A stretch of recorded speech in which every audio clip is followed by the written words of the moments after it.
and strengthen with our strength. This is our safe hope today, that we would faithfully live up to the standard Catherine set, and the name we bear.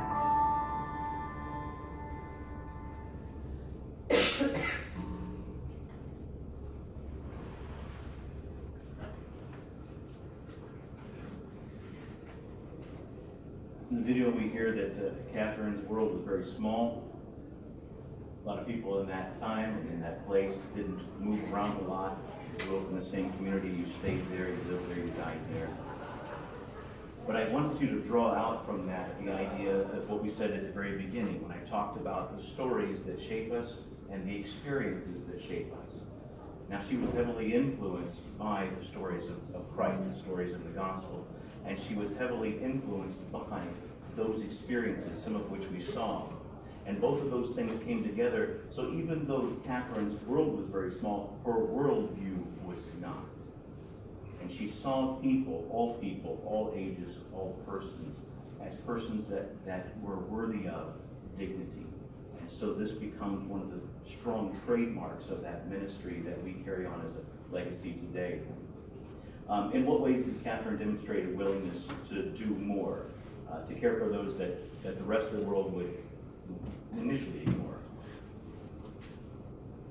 She walked the streets to find them. Yes, yeah. The child, she said. The child, the baby, yes, absolutely. She took care of the servants who were homeless. Yes. She used her inheritance to build a house of mercy. Yeah.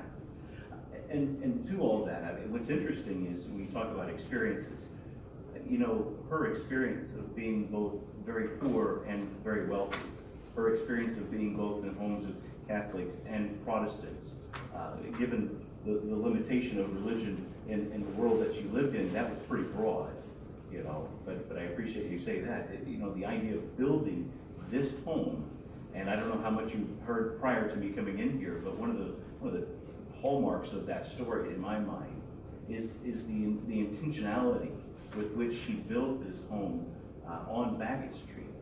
Literally, you know, where the poverty came to an end, and across the street is the banks and the bankers and all the wealthy folks, and she intentionally has this home built where it is in view of those of means.